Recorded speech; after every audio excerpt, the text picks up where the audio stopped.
Hello everyone and welcome to the Firearm Firm channel. Last week a federal court in northern Texas found that there is a substantial likelihood that ATF has once again exceeded their statutory authority when they changed the definition of machine gun. And that court issued a temporary restraining order in favor of the plaintiffs against ATF.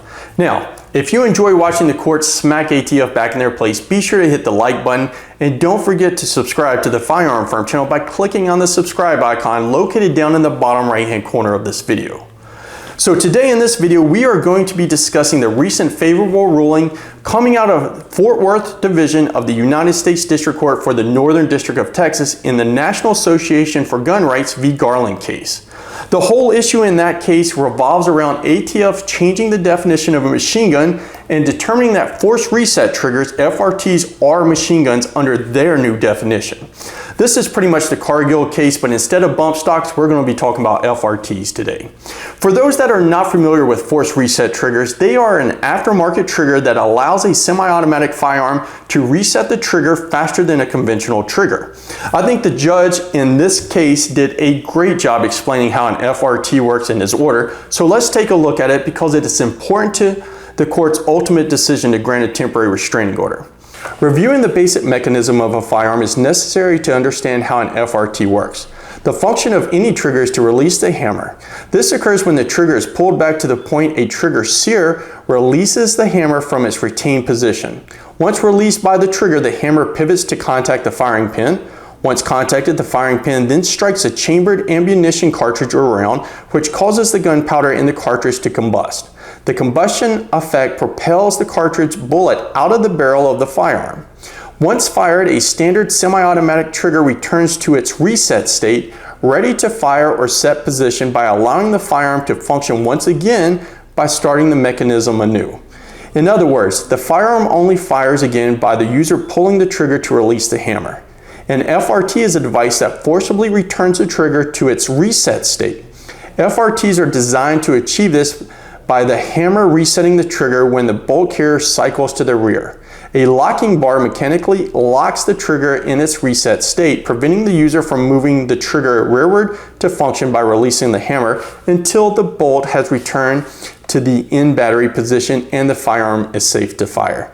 When firing multiple shots using an FRT, the trigger must still reset after each round is fired and must separately function to release the hammer by moving far enough to the rear in order to fire the next round. So in this case, three named plaintiffs, Patrick Carey, Travis Spiegel, and James Wheeler, all who had currently or planned to own a FRT, teamed up with National Association for Gun Rights and Texas Gun Rights to sue ATF. Part of their lawsuit included a motion for temporary restraining order, which sought to prevent ATF from enforcing their determination that an FRT was a machine gun against the plaintiffs.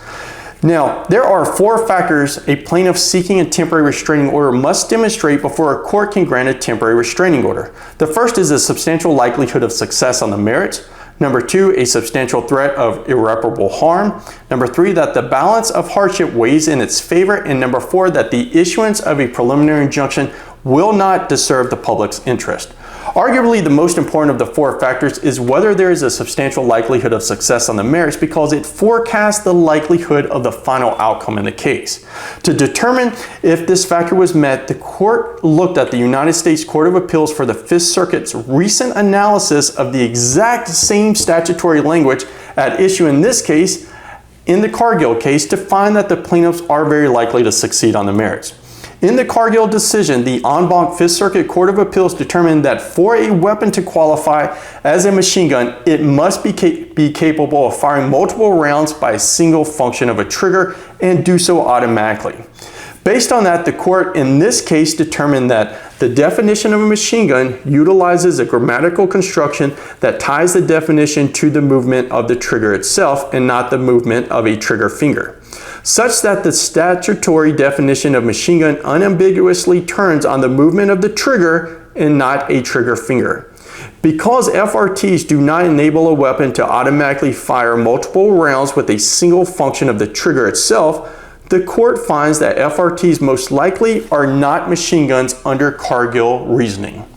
Judge O'Connor went on to write in the order, similar to the government in Cargill, the defendants here offer nothing to overcome the plain reading of the statutory language. When the ATF revised its definition of machine gun to state that a single function of the trigger is the same thing as a single pull of the trigger in analogous motion, its definition conflicts with the definition provided by the statute, 27 CF 47.9.11. By comparison, the statutory definition does not define machine gun according to how quickly they fire.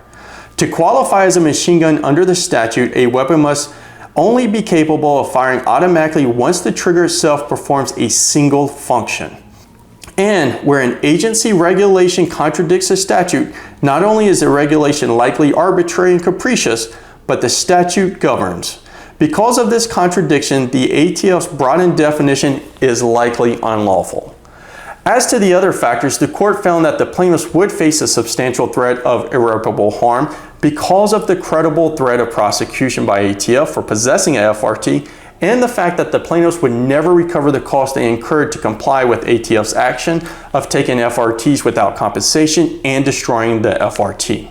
As far as balancing the hardship and the public interest, the court found in favor of the plaintiffs. As always, I will put a link to the full order down in the comments section for anyone wanting to review it. So, what does this order mean to you and I and everyone else who was affected by ATF's arbitrary and capricious expansion of their authority?